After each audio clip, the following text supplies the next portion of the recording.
for agencies under the jurisdiction of the Financial Services and General Government Subcommittee. Today, we welcome the Administrator of the Small Business Administration, my friend and former colleague, Kelly Loeffler. Thank you very much for being here. I'd like to also extend a warm welcome to Senator Reid as the new ranking member of the subcommittee. I look forward to working with you, Senator Reid, in a productive and bipartisan manner to address the important issues that face our nation. Small businesses employ 61.7 million people, nearly 46.4% of the U.S. workforce, and generate a comparable share of U.S. economic activity. To thrive, these businesses must constantly innovate, remain agile, and manage their resources carefully. Failure to do so can mean failure to survive. In contrast, some federal agencies seem to expand regardless of physical constraints, often without making difficult trade-offs that small businesses have to confront every day. Administrator Loeffler brings with her a distinguished career in business. She understands what it takes to succeed and the challenges that entrepreneurs face.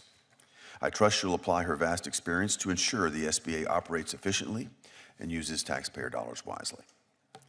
The Small Business Administration's initial budget request proposes total funding of $600 million in 2026 to manage its operations, its grants, and its loan programs. This direct appropriation supports a massive lending portfolio as well. In the current fiscal year, the SBA will guarantee approximately $72 billion in business loans. This includes $35 billion under the 7A loan program, which is SBA's flagship tool. It's estimated to back over 50,000 loans through private lenders with SBA guarantees. The 504 loan program, focused on real estate and equipment, will provide another $16 billion. The Small Business Investment Company program will support $6 billion in private investment capital for small businesses. Finally, the Secondary Markets Guarantee Program will provide a $15 billion backstop to help lenders securitize SBA-backed loans and maintain liquidity. Since most manufacturers in the United States are small businesses, the SBA is uniquely positioned to assist them in rebuilding their domestic supply chains. In addition to business lending, the SBA also plays a critical role in disaster recovery. And I want to thank the SBA for their critical work in helping Tennesseans recover from Hurricane Helene in East Tennessee. Disaster loans help individuals and businesses rebuild physical assets and recover lost income. Applicants must be located in federally declared disaster areas and meet credit criteria and repayment standards. These programs collectively represent an important source of credit, helping both entrepreneurs and disaster survivors. Thank you again, Administrator Loeffler, for testifying today. I look forward to hearing how you plan to manage your portfolio efficiently and responsibly. And now, I'd like to turn to Senator Reid for his opening statement. Well, thank you very much, Mr. Chairman, and thank you for holding this hearing. It is our first hearing, as you noted, and I look forward to working together as we advance the 2026 bill on a productive and very bipartisan basis. Thank you, Mr. Chairman. And welcome, Administrator Loeffler and colleague Loeffler. Thank you for your service. You are here on behalf of the Small Business Administration, and we look forward to your testimony. As we all know, small businesses make up nearly 44% of America's GDP. In total, there are 34.8 million small businesses in the United States, which employ nearly half of American workers. In my home state of Rhode Island, there are over 100,000 small businesses employing the majority of Rhode Island workers. But the uncertainty created by President Trump's tariff regime is putting many of these businesses at risk. Indeed, where margins are tight, disruptive tariffs can sink a small business. And despite the recent 90-day timeout on some of these tariffs, Yale University researchers say that our nation's tariffs are currently at their highest level since the Great Depression. These blanket taxes, and tariffs are taxes, are also raising costs directly or indirectly on every good that small business needs. Indeed, I recently heard from Mills Coffee Roasting Company, a coffee roaster located in Providence that was founded in the 1890s.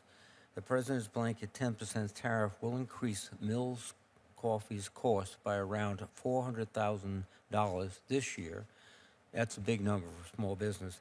And coffee can only be grown in certain climates, meaning there is almost no domestic alternative to the coffee beans they import. In other words, despite the president's claims, his tariffs on Mills Coffee simply punish American companies that provided jobs for over 150 years without bringing the production of their imports, coffee beans, back to the United States. As the president's off-again tariffs, royal supply chains, and small business finances. The question is, what is the small business doing to meet the moment? What we're seeing is cutting staff that respond during disasters, closing offices that help coordinate local businesses access to SBA programs in times of economic uncertainty, freezing and canceling millions of dollars in grants that help small businesses start, grow, and thrive. And further, in President Trump's fiscal year 2026 skinny budget, the administration proposes cutting SBA by over 30%, including the elimination of nearly all of SBA's training, counseling, and mentorship programs that support small business across the country. And one asks the question, how does slashing these resources for small business help local companies grow or outcompete their foreign rivals? And it is obvious that this skinny budget eliminates 15 of the 16 entrepreneurial development programs, retaining only small business development centers. And one of those 15 programs slated for elimination is the SBA Veterans Outreach Program, which provides targeted veteran small business programming. And frankly, this is unacceptable. Veterans have served, they've earned the respect, and more than the respect of the American people, and they're uniquely positioned to be small business owners, given their leadership skills and what they've learned from their military service. And in fact, we have to do much more, not less, for these veterans. And Administrator Loeffler, I look forward to working with you, but we all understand, as you did, particularly as a senator from Georgia, that the power of the purse and responsibility to conduct oversight of the executive branch rests with Congress. So we would ask that you and your colleagues and fellow workers be responsive to us in terms of any requests we make for information. And in fact, 713 section of the Financial Services General Account Government Act explicitly bars any agency from preventing its employees to converse with members of Congress. And we were a bit troubled when SBA didn't bother to brief the subcommittee staff following its March 21st announcement that it would be slashing the agency's workforce by 43%. And the responsiveness has to be improved, frankly, Madam Director. And you appreciate that as a former senator. I'm sure many times you were frustrated, and please remember those days. There's a lot of work to do, and we want to do it together, and we want to make progress for the country. And thank you, Madam Administrator, for being here, and thank you, Mr. Chairman. Thank you.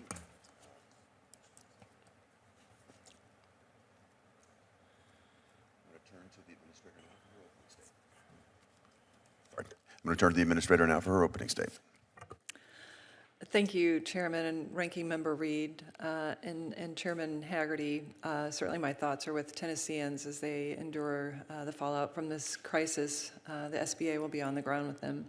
I want to say thank you to all the members of the committee. Thank you for the opportunity to appear before all of you today to discuss the President's fiscal year 2026 discretionary budget request for the U.S. Small Business Administration. This budget reflects our agency's return to its mission with a clear strategy: streamline services, eliminate waste, and ensure every taxpayer dollar delivered measurable results for America's small businesses and taxpayers. It consolidates duplicative operations, shifts resources to our field offices on the front lines, and refocuses the agency on proven solutions, including our Capital Access Program and nationwide network of small business development centers. It reflects the President's belief that small businesses are not just part of the economy, they are the engine of it, and that to build a stronger, more secure, and more prosperous America, we must put Main Street and our job creators first.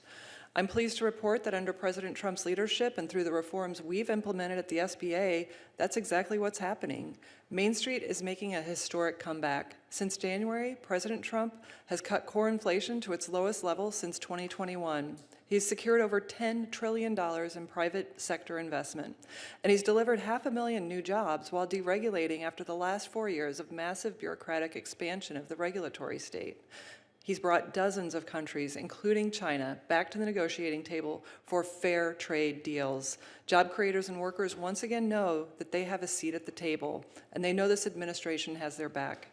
Our economy is spring-loaded for growth, especially on Main Street, and I'm pleased to report that the SBA has never been more prepared to help small businesses lead the America First economic comeback.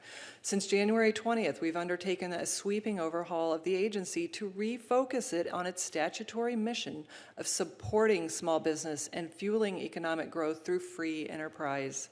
We're committed to cutting red tape, restoring accountability, and delivering capital to the job creators who power economic opportunity, growth, and innovation. When we arrived at the SBA, it was bloated and dysfunctional, weighed down by a work-from-home bureaucracy that promoted a partisan political agenda. The Biden administration presided over unprecedented levels of fraud and 4 straight years of failed audits. Our flagship 7A loan program was mismanaged to the tune of $400 million in negative cash flow in just 1 year. Oversight and accountability had broken down along with any sense of fiscal responsibility to taxpayers. Common sense had left the building along with our workforce. That era is over, and it is a new day at the SBA. I come to this role with 3 decades of private sector experience. Following an extensive review of the financials and operating metrics, I launched a full-scale reorganization to right-size this agency, returning to pre-pandemic staffing levels. Our team is unleashing resources that had been consolidated in Washington back into the field among our 68 district offices in local communities. We canceled wasteful contracts for total cost savings of more than $3 billion. I'm proud that we're working alongside the DOGE team, who are not partisans, but patriots and business leaders who care deeply about the financial future of this great nation. We also took urgent action to restore the financial integrity of our core loan programs by reinstating the lender fees and restoring underwriting standards, eliminating the do-what-you-do criteria that put taxpayers on the hook for billions of dollars. We implemented new identity and citizenship verification protocols to ensure that loans only go to eligible businesses, not illegal aliens or fraudsters. We made it a priority to depoliticize the agency and end the era of picking winners and losers based on race or ideological belief, replacing that with our nation's strong tradition of free enterprise.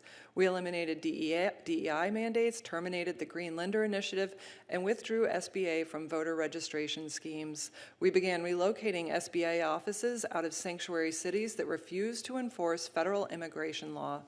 At the same time, we're helping rebuild American industry through the SBA's Made in America Manufacturing Initiative. We're backing new legislation, bipartisan legislation, to give small manufacturers additional capital. And just yesterday, we introduced a first-of-its-kind onshoring portal to help small businesses find American-made supply chains and partners. The results are immediate and they're measurable. In our first 100 days, SBA loan approvals have skyrocketed by 80% compared to the same time under the last administration. Loans to the smallest businesses, those with 5 or fewer employees, have nearly doubled, and the share of federal contracts going to small businesses is now 23%, up from just 18% when we came into office. With new opportunity and a strong economic agenda, demand for capital is up. Businesses are growing and confidence is rising across the country. I'm proud to say this is not the SBA of the past. This is a leaner, stronger, and unapologetically pro-small business agency. It's one that supports American industry and its workers, that respects taxpayer dollars, and will deliver results. I have seen the impact of these reforms firsthand. From Bay City to Boise, small business owners are expanding, hiring, and reinvesting in their communities. They know that for the first time since the first Trump administration, this administration is on their side. The SBA is once again serving the people who built this great nation, not the globalist bureaucrats or partisan political interests, but the small defense manufacturer, the local construction company, and the tech company founders who put everything on the line to live the American dream. Chairman Hagerty and members of the committee, as a former small business owner and employee myself, I believe firmly in the dignity of work, the American dream, and the power of free enterprise to uplift every job creator across this country. That's what guides our work at the SBA, and I'm proud to say it's also the vision that we're returning to at the SBA. Thank you so much, and I look forward to your questions. Thank you, Administrator, and I want to particularly applaud the SBA's efforts in the Made in America Manufacturing Initiative, and I especially want to thank you for spending National Small Business Week in my home state of Tennessee in Nashville, meeting with small businesses across the state. They really appreciated your presence there, helping Tennessee small business owners. And I think everybody knows this, but these small businesses are the backbone of America. And I appreciate your commitment to helping our small businesses thrive. To advance this objective, the President has proposed moving new lending of up to $10 million per small U.S. manufacturer from the SBA. Are you intending to provide this funding from an existing program or from a new program? Chairman, thank you for the question, and it was a great honor to celebrate National Small Business Week in Nashville and talk to everyone from contractors to restaurants and see that businesses thriving. And that's what the Made in America Manufacturing Finance Act is about, is to help our businesses thrive even more. The last time that a loan size increase happened was about 15 years ago. So we're raising our manufacturing loan limits under the proposed bipartisan legislation from $5 million to $10 million. That would be provided still at zero subsidy to taxpayers, like our entire 7A and 504 loan program operates, meaning no cost to taxpayers, because those loan programs are supported by annual lender fees and guarantee fees. So no new appropriation required? No additional appropriation. Unfortunately, the Biden administration had waived some of those fees and reduced them, so that loan program under the 4-year cohort of the Biden administration is negative cash flow to the tune of $2.2 billion. We will never let that happen, and we will alert this committee should we have any further issues beyond that. But our program will operate at zero subsidy for taxpayers. Got it. Got it. As Congress examines tax policy, can you explain how immediate expensing and tax cuts on domestic production will be able to strengthen domestic manufacturing? Well, absolutely. That's what I hear as I travel across the country meeting with manufacturers. They are telling me that their business is spring-loaded for investment.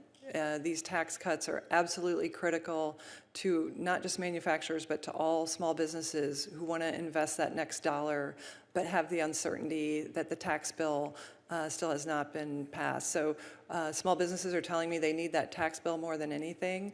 And we know that it's not just spring-loaded, but between the access to capital we're providing, the tax cuts, the deflation, the counter-inflationary economic environment where investment is encouraged, that this economy is spring-loaded once the tax cuts come through. I couldn't agree with you more, and I frankly think that as the investment occurs, more jobs will be created, more economic activity therefore occurs. This positive feedback loop is going to be extraordinary for the American economy, and we'll be back on the same track we have been in the past, and I look forward to seeing your leadership in that. Administrator, the Biden administration's agency rulemakings incurred nearly $1.4 trillion in incremental compliance cost. That's a drag on economic growth. The Trump administration and Congress have a clear mandate to streamline government operations and roll back excessive regulations. And I don't think this is deregulation for its own sake. It's about making the government serve our citizens more effectively. But some have raised concerns that streamlining at SBA, including some reductions in force that you mentioned earlier, could undermine the agency's ability to function. I want to know how you respond to this question and how ongoing streamlining efforts actually contribute to SBA's efficiency. Chairman, this is an important question. Taxpayers want to know that government is serving them and serving them efficiently, and that's what we're doing at the SBA. The agency had doubled under the last administration in terms of size and workforce, but yet as we come into President Trump's administration, we've increased loan volume by 80% in our 7A loan program. We're doing more with less, just like small businesses across Main Street have to do. We're more accountable to taxpayers. We're reining in waste, fraud, and abuse. And so what small businesses can expect to see is more of the SBA on Main Street. We're deconsolidating it out of Washington back into the field. So small businesses will actually have more resources where they're located. We're working for Main Street, not the bureaucracy. Much appreciated. I'll turn it over to Ranking Member Reed. Thank you very much, Mr. Chairman, and thank you, Administrator. Earlier this month, you indicated that President Trump's tariffs will bring a period of change for small business, and I think that is right. Many, as I indicated in my opening statement, are very, very concerned about the cost of these tariffs. More than that, that the National Federation of Independent Businesses in their monthly business index have saw that small business confidence levels have dropped every month since President Trump took office, which indicates that small business people are not exactly feeling yet or even expecting many of the things you described. What are you doing right now to help businesses get through this period of change? Ranking Member Reed, thank you for your question. Look, President Trump believes in the American worker and American industry. We have to have that back in this country, and the SBA is going to support him in those efforts completely, because what we have seen across this country is a hollowing out of our productive capacity that didn't just cost us 7,000 factories, it cost us 5 million jobs in small towns where I grew up, where our union training center in a town of 600 closed. It was one of the last major employers. So, and that's as manufacturing jobs have left. We can never let that happen again, and we can never let it happen again that small businesses rely on the Chinese Communist Party for their productive supply. We can do better. That's why the SBA is looking to increase onshoring through our lending programs, but also yesterday announced our Make Onshoring Great Again portal that connects small businesses with 1 million suppliers across this country. As I've traveled from East Coast to West Coast, I have seen the incredible productive capacity and capabilities of our hardworking men and women in our factories across this country. And while the media narrative likes to say we can't make things in this country, I'm seeing it done in real time, and I'm seeing investment in these factories. I'm seeing a skilled workforce being created. I'm seeing jobs and economic opportunities. Just on the factory floor last week, I met a young man. He's 21 years old. He had been at the CNC machine operator for 2 years. He just got married and bought a house. He has no student loan debt. He has a great future ahead of him as a skilled technician. And this is the new color boom that President Trump is going to bring to this country, where we can make things in this country again, where we can export again, where we will have open export markets for small businesses who have 400 pages stacked against them in the U.S. Trade Reps report against our small businesses that no one has fought back on. And so I'm excited to see what's happening across this country. It's a manufacturing renaissance, and I'm grateful to President Trump. Well, thank you. It's going to take many years to reshore a significant number of businesses. And frankly, many small businesses will not be able to last that long unless SBA actively engages with them, helps them. And I hope you're appreciative of that point. And one of the major reasons we've had a diminution of our manufacturing was the NAFTA agreement, the CAFTA agreement, and the USMCA. And I opposed all those agreements, but it was both Republican and Democrats that passed them. We have to make up for that right now, and SBA has to be in the lead. You indicated that DOGE is working with you, and you also indicated it's nonpartisan. Elon Musk is nonpartisan. Is that your conclusion? I'm really proud of the work we've done with our DOGE team. I'm going to ask you a specific question, Director. I know you've learned the filibuster in the United States Senate, and you've demonstrated it quite well, but is Elon Musk nonpartisan?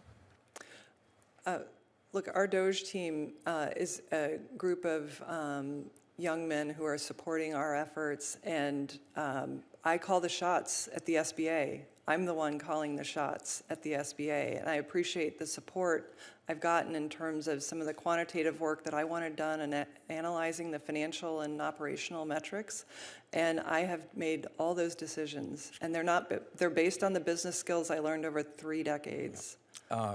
Does DOGE have access to data of American small businesses? I can only speak to my team are members of the Small Business Administration, and they comply with all the laws that apply to all small business employees. So they're not DOGE people? They are members of the Small Business Administration. They're hired members of the Correct. They're employees of the SBA. SBA. Temporary employees, or? They're active and current employees. Okay. Have DOGE reimbursed the SBA for any support they received from you? Senator, Chairman, Ranking Member, could you please clarify your question? Yeah. DOGE goes in, they do quite a bit of work and encounter costs. Do they turn to you and ask to be reimbursed, or what is the salaries typically of these young men? They are employees of the SBA. I can come back to you if, with regard to any compensation details as an employee, but I would appreciate that. be Thank happy you, to do that. Administrator, and I look forward to the second round. Thank you, Ranking Member Reed. I'll open the floor up to questions right now, and I will turn to Senator Mullen. Thank you, Chairman and Administrator. Thank you so much for being here. You know, my Democrat colleagues continue to rail on President Trump's tariffs, and it seems like a lot of my colleagues forgot that of the literally hundreds of thousands of manufacturing jobs that have left the United States and the trillions of dollars of not just income throughout our communities, but also the billions of dollars of investments that we've lost over the last 30 years. And yet they're completely silent on the fact that over the last previous administration, they averaged 4.95% inflation at a high point of 9.71%, which was a greater cost than these tariffs will ever be on our economy. And so I appreciate you standing strong and fighting, and this administration for fighting the way that they have. But with that being said, while you were on your manufacturing tour across America, which I love, I'm actually a little jealous of. I think that'd be absolutely awesome to walk into all these manufacturing plants and see these proud workers making a living and developing tomorrow's future. What did you hear about the tariffs?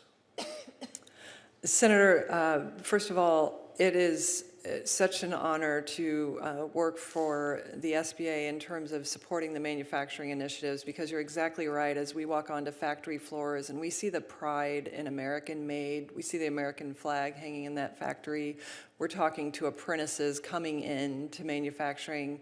It's absolutely encouraging, and they're encouraged by the Trump administration's belief in the American worker and restoring this industry, because we did lose millions and millions of jobs. And that's why the SBA got to work as soon as President Trump unleashed what is a brilliant fair trade agenda. We have to have this in this country. It's the first president that has had the backbone to stand up for the American worker. So that is why we immediately responded with providing more capital. We've already set records for manufacturing loans in President Trump's first 100 days, issuing 1,120 manufacturing loans, an increase of 74% of the 7A loans compared to Biden's first 100 days. So we continue to do that. We're working with manufacturers around skilled workforce. I was at a great technical and trade school last week where we saw students learning everything from welding to CNC machine operating to composites materials, and then finally ensuring that we are advocating for those important tax cuts that will affect everyone and that will allow us to enable this boom in manufacturing made in America through the not just the 199A deduction, but the 179 and the accelerated depreciation and immediate expensing. So, In your opening statement, you had talked about partisan funding that had been riddled through the SBA. Can you expand on that?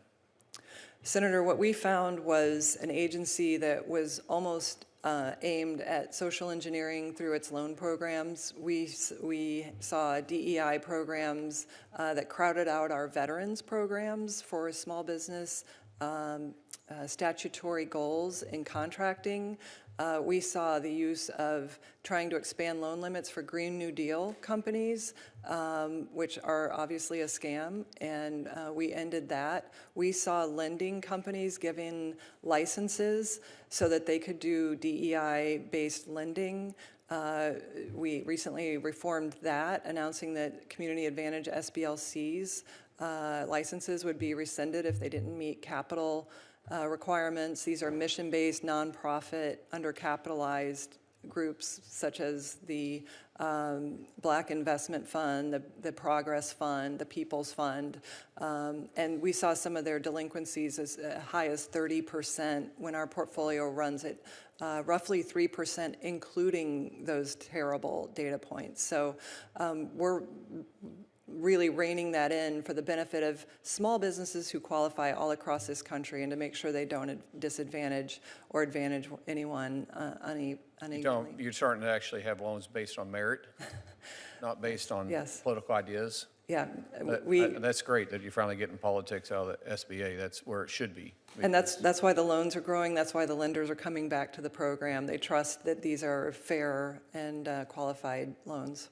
Thank you so much for being here, and thank you for the job you're doing. Thank you. Senator Coons. Thank you, Chairman Hagerty, Ranking Member Reed. Thank you, Administrator Loeffler. Good to be with you again. It is unfortunate we don't have in front of us a full budget.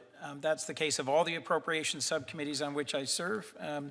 What's the timeline on which you'll be providing us with an actual budget for us to review and work with you on? Senator, we hope to have it to you in the coming weeks. I don't have a hard deadline for you, but as soon as we have it, we will be providing that to you. As you can imagine, it's sort of difficult for us to do our work if the budget hasn't arrived and we can't have it in front of us. I think my small home state is typical. Small businesses are 98% of all the businesses and employ 2/3 of our workforce, and the SBA is crucial for those who want to start a new business. It provides a great resource for new and existing businesses, and I want to briefly at the outset recognize the service of Michelle Harris, the SBA State Director, who is retiring after 35 years of federal service and who dedicated her career to lots of small businesses. I am concerned by actions you've taken to cut over 40% of the workforce at SBA and close regional offices. And from what we have in the skinny budget, you're proposing fairly significant cuts to an agency that I think does very important work. I wanted to focus for a moment, if I could, on a small but mighty part of SBA, which is the SCORE program. SCORE, as you know, was founded in my hometown of Wilmington by DuPont volunteers, and it is the definition of an efficient government program. There are 10,000 SCORE volunteers all over the country in every SBA office and district that help new small businesses launch. In fact, last year, these 10,000 volunteers helped launch 63,000 small businesses. And Congress appropriated $17 million to it. With a full-year continuing resolution, this program should receive another $17 million. In your confirmation hearing, you agreed you'd want to work on a bipartisan reauthorization of this program. And the most recent study said that for every dollar we appropriate to SCORE, it generates $45 just in new federal tax revenue. So I think this is a wonderful program, well worth saving. I understand you're here defending a budget that is not complete or finished and that may reflect choices not your own. Just that's always true. Could you provide us with an update on the funding that's been appropriated and whether it's being dispersed? And tell me anything about how you see SCORE fitting into the mission of the agency to deliver highly efficient and effective support for small business. Senator, thank you for your question, and congratulations, Michelle. And Senator, I also want to thank you for your support of the Made in America manufacturing bill.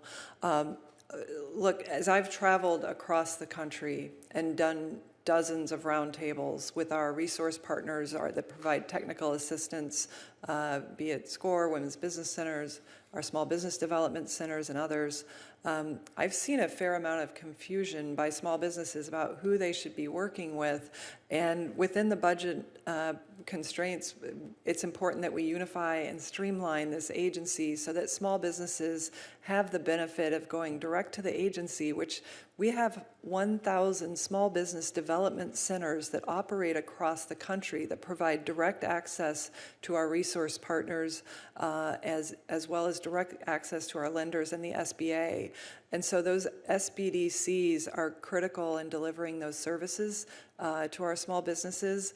And we think that unifying and streamlining it will create a better user experience for our small businesses and have more accountability for taxpayers of eliminating overlapping services that often result in confusion for our borrowers. But if I might, I think SCORE fits a unique niche in that it is seasoned, experienced, often retired business executives, people who've got personal experience financing, running, whether it's a manufacturing business, a service business, and at very little cost to the federal government, they provide a service. I hear you on the potentially, we could debate it, confusing array of different centers and missions, but I think SCORE fits a unique window. If I might, with your forbearance, one more question, Mr. Chairman.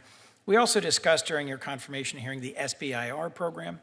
I recently introduced with Senator Curtis the Ramp for Innovators Act, which expedites the application process, improves technical and business assistance, and focuses more on commercialization. Some have rightfully criticized SBIR grants as leading to circular not moving towards the workplace. This is a bill that Senator Rubio and I previously worked on. SBA plays a critical role in the success of SBIR. Can you assure us when we get your full budget that your agency will have the staffing to successfully implement this valuable program that takes research and innovation to the marketplace? Senator, we've been reviewing the SBIR program, and we feel that it's languished in the last 4 years. It needs attention to achieve the important aims of the program so that critical technologies can be brought to market. And in this, a reauthorization year for SBIR, I look forward to working with you and your office to understand how those programs can be strengthened across all agencies that utilize this important effort. Thank you. Great. Thank you. Thank you, Mr. Chairman. Thank you, Senator Coons. I'll turn to Senator Fisher now. Thank you, Mr. Chairman. Welcome, Administrator Loeffler. It is such a pleasure to see you again, and I want to congratulate you on your nomination, confirmation, and also thank you for all the good work you are already doing in this position. Your enthusiasm is evident, your passion is evident, and I know you will continue to provide the services that this administration has focused on and that are need to happen for the small businesses across this country. So thank you for that. As you know, in the 2017 tax bill, it included my bill to create a tax credit for employers who offer paid family and medical leave to their employees. The credit is the only national paid family medical leave policy that has ever been enacted into federal law. The credit expires at the end of this year, and I've introduced legislation to make a couple of tweaks to make the credit permanent. I was pleased to see that the House included my bill in their tax package, and I look forward to working with my Senate colleagues to see that it is included in the final product. I believe that the SBA can play a critical role in increasing awareness of the credit. One of the tweaks we made in the bill was to require SBA to do targeted education, outreach, and technical assistance on the credit and how employers can use this. And when we designed the bill, our hope was that small businesses would be able to take advantage of it to offer their hourly employees a paid family medical leave that many of them do not have the opportunity to have as employees from larger businesses and corporations have that. We know that over 75% of small business owners support a federal financial incentives for small employers to provide paid leave benefits. Another survey tells us that for small business owners who don't offer paid leave, over 58% reported that while they wanted to, they couldn't afford to. So I think awareness, education, assistance are keys here, and I think the SBA will play a large role in helping to get the word out. Again, this is a tax credit, pro-business, pro-family, not a mandate, not a new entitlement. Like in FY25, I also intend to secure funding for the SBA to conduct that outreach. Can you commit to me that SBA will carry out this work diligently and quickly once we're able to get the authority and the funding to do the work?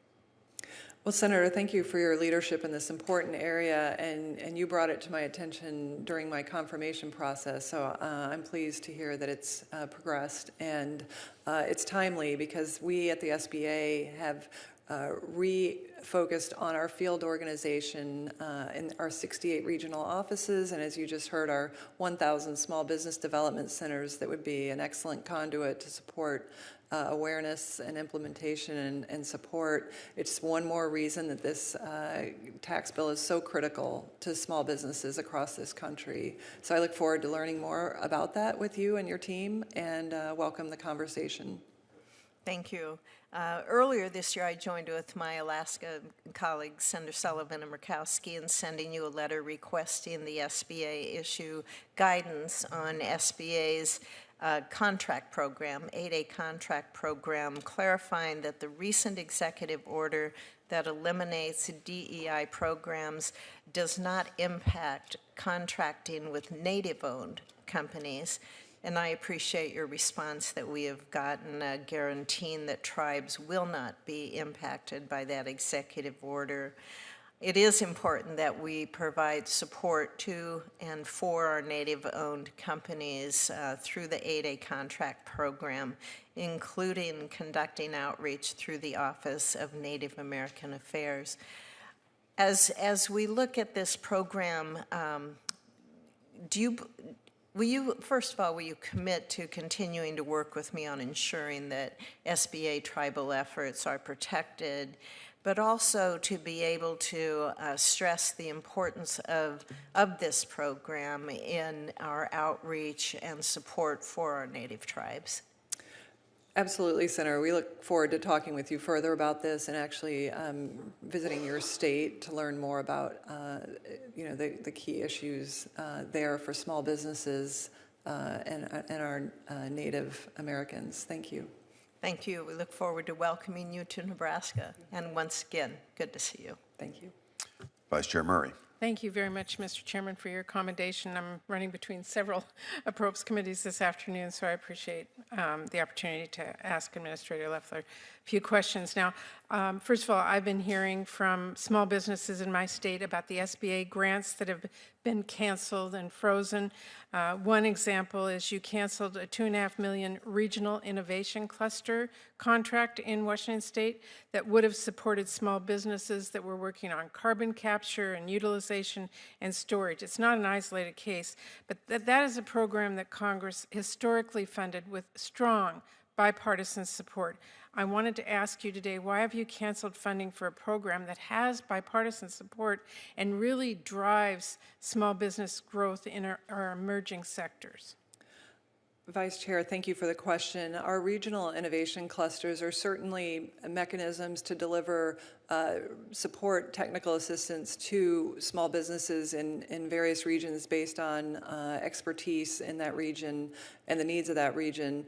I have broad authority in this administration to reshape the regional innovation clusters, and we are undertaking a review of those programs to right-size them and form them to where the needs are most urgent. Right now, we've just announced that we have a regional innovation cluster centered around manufacturing because of the skills and efforts and the focus needed on that right now.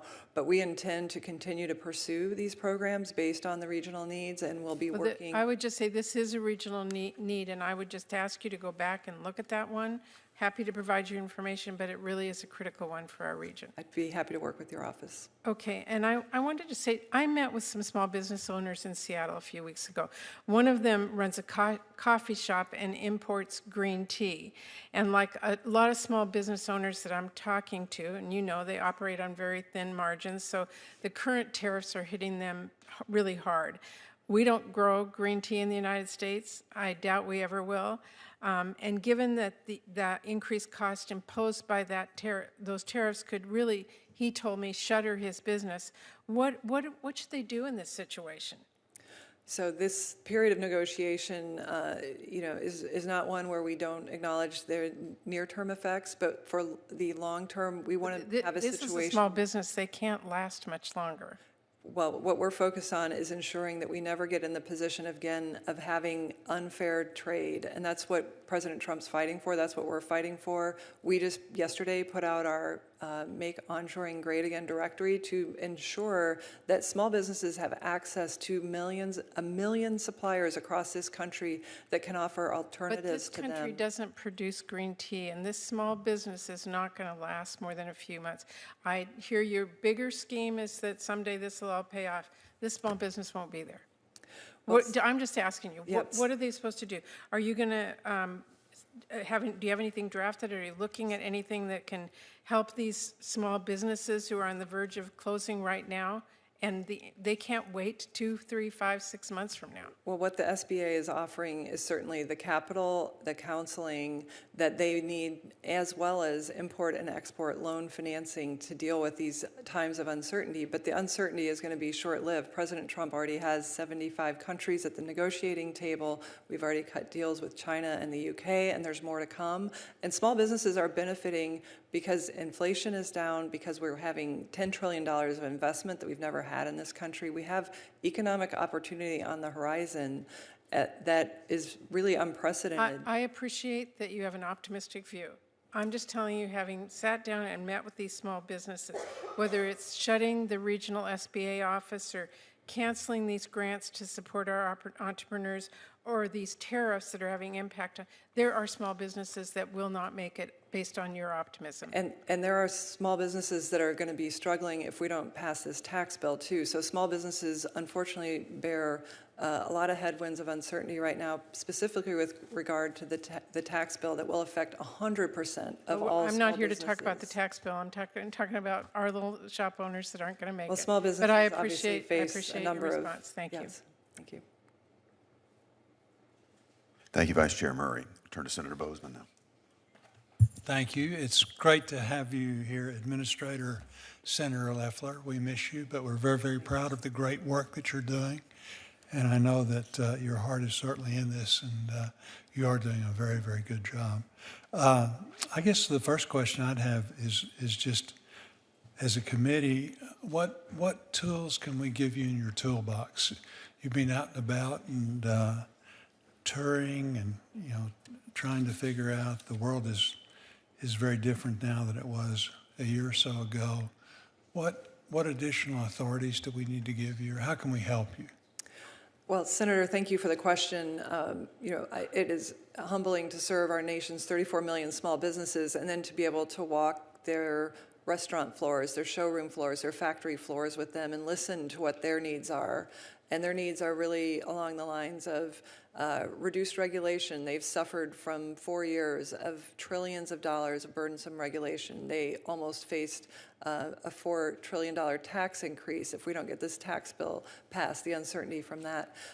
They're focused on skilled workforce. They really need support on attracting that workforce into these what we call new collar jobs for the fusion of technology and manufacturing, which is very exciting and is going to provide an on-ramp into the economy for towns that have been hollowed out by the prior 3 decades of shipping our jobs overseas. And so obviously our focus is on deregulating, supporting the tax cuts, providing capital, which we're doing at record levels for small businesses who are investing in themselves, and ensuring that they have the access to the counseling through our small business development centers.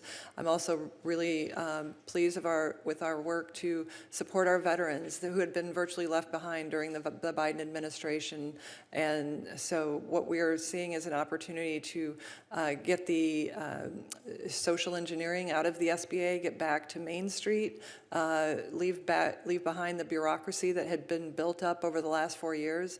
And then finally, small businesses want us to pursue the fraud that has happened in this agency that was swept under the rug the last 4 years and get back to focusing the resources on them. They're already seeing the impact in the field. They said that they feel that the Small Business Administration is now there for them again.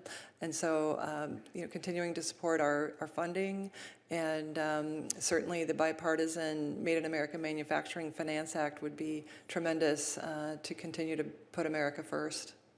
One of the things, I'm always amazed at as you learn about the small business program, just how broad it is and the tremendous things that can be offered to our small businesses. A lot of small businesses simply don't know. And I guess my question would be, how can we help you? How can you help yourselves? What are we doing to make it such that small business is aware that there's this great vehicle out there that this committee, has worked hard to support through the years, so that they can actually benefit from the opportunities? Well, we certainly take that responsibility very seriously to get the word out. That's why we've put 30% of our staff into the field. We'd love to partner with your offices in the field to make sure that they know the resources available. We'll be working with the Veterans Administration to reach our veterans in the field collaboratively, the USDA as well. So we would look forward to visiting Arkansas. We've certainly our hearts go out to those impacted by recent disasters, and we've been on the ground serving disasters. In fact, we've put out more disaster loans in the first 100 days of President Trump's administration than all of the last year of President Biden's administration. So we are back on the ground in local communities, and would welcome the opportunity to work with your office to support Arkansas small businesses. Tell me about the small business loan volumes. What is SBA being able to accomplish in the first 100 days regarding small business loans? Yeah, so you're asking specifically about the loan program? Yeah, so we operate two core loan programs, the 7A loan program. We've seen tremendous increase in interest in that program.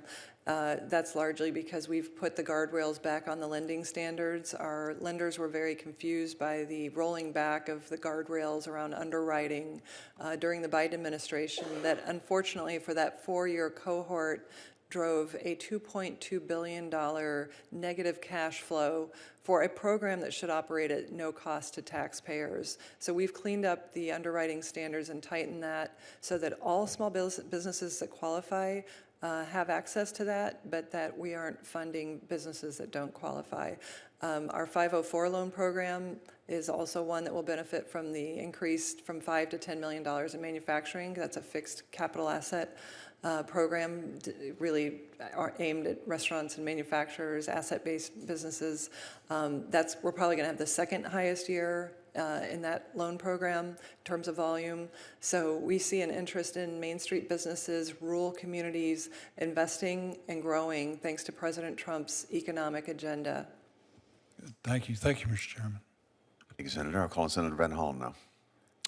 Thank you, Mr. Chairman, and it was good to work with you when you were ranking member, and I can't say that I'm happy we switched places, but congratulations, Senator Reid. Thank you for taking on the ranking member position. Administrator Loeffler, welcome. I want to pick up actually on the SBA's role when it comes to disaster relief. I was out in Western Maryland on Friday. It's a beautiful part of our state, but it just got hit really hard by massive floods. The waters rose at an incredible rate, 3 feet per hour. In some places, the waters rose as high as 23 feet.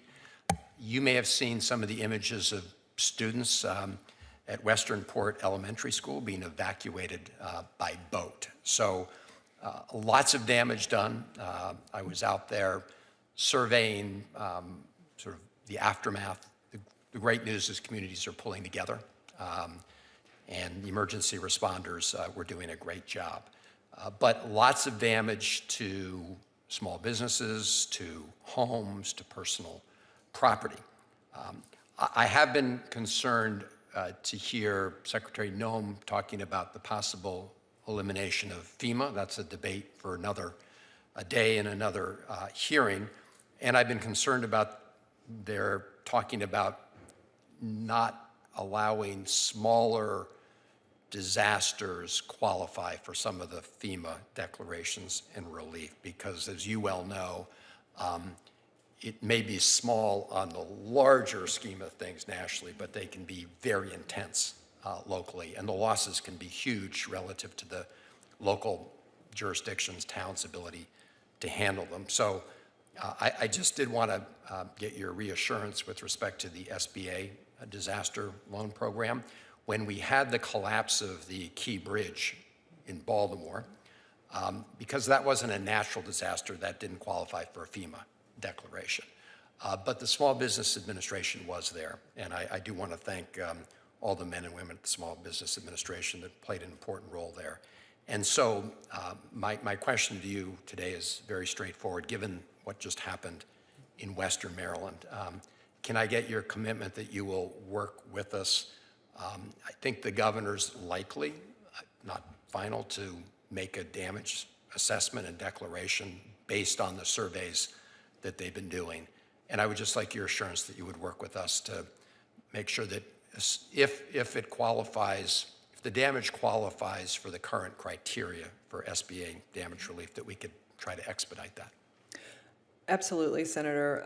And my prayers are with all who are impacted. Our team is already actively evaluating that. And as you know, an SBA declaration can be made even if there's not a FEMA declaration. So we will be on that very quickly, as we have been, and ensure that we provide whatever relief we possibly can. I appreciate that. Yeah, I walked, like the local library, the mud was 3 feet deep, the book collection pretty much wiped out. Same with the local fire department was in better shape, but lots of damage. If I could turn to student loans, because you mentioned some of the SBA traditional loan programs like the 7A program. We've been hearing, although I haven't heard this confirmed, there's a possibility that people are trying to move the student loan programs from the Department of Education to the Small Business Administration. My understanding is I think it's pretty clear that would require congressional action. Number one, do you share that view, and are you expecting to make that request as part of the upcoming budget or through other legislation? Senator, at this time, the repayments on the student loans have just started under the Department of Education. And we will be working closely with the Department of Education, Treasury, the White House, and all of you in Congress to determine the best path forward. And I do strongly support President Trump's decision to return educational funds to the states where they belong, with students and local education officials. But at this moment, there's been no final decision, and we will all be working closely together on that. No, okay, I appreciate it. I don't want to get into a debate about this, but you do agree that in order to make those changes, that would require a change in the statute, right? Senator, I'll defer to the White House as to the path that they're going to take to make those changes.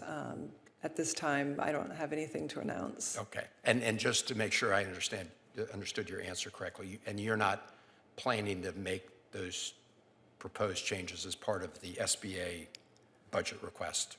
Until I have further conversations with the White House, I don't have any budget requests to announce at this time. Okay, anyway, thank you.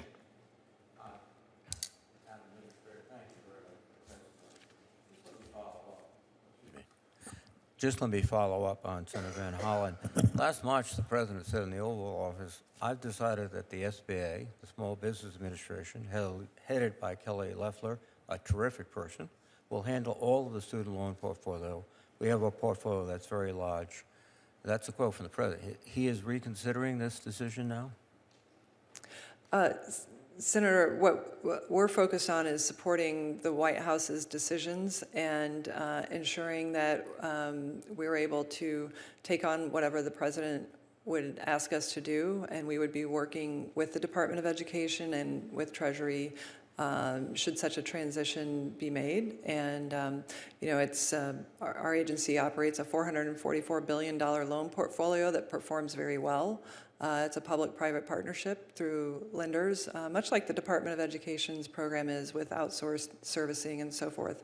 But we will be working with the White House on next steps. Well, this portfolio is $1.6 trillion, and it has 43 million borrowers. And it'd be very difficult, I think, for any agency to assume that, particularly as we progress into the year and we don't have any direction. And also, if you're cutting your workforce by 43%, where will you get the people to run this very complicated loan program? And I must reemphasize what Senator Van Hollen said. You need congressional authorization to make this transfer.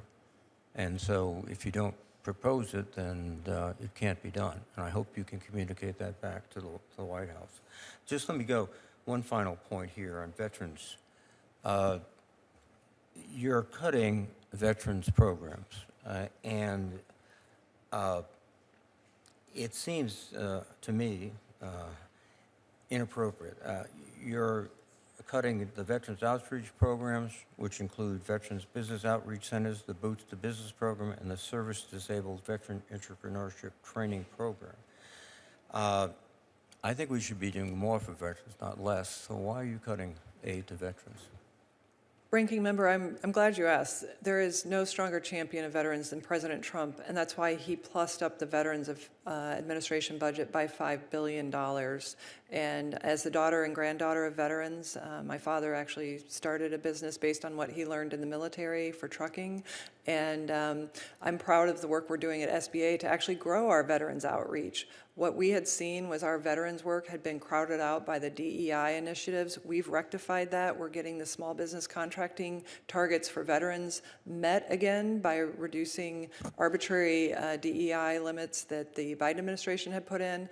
This week alone, we're conducting 15 veterans outreach efforts for Boots to Business and Reboot to serve our veterans in their local communities. And I'm excited to partner with Secretary Collins at the VA for an MOU we have to streamline the Vet Cert and Vet Biz on-ramp into the small business ecosystem, and then also working with the Department of Defense Transition Assistance Program as veterans come into that transition phase and looking at starting a small business. So veterans are going to find that we are not cutting the VBOX. We are simply ensuring that they're working with our small business development centers, of which there are 1,000 across the country, along with our PCRs, which are our procurement center representatives, putting them on base at military installations to better support that small business ecosystem. So I'm really optimistic that we are going to make small business more accessible to more veterans than has ever been true before.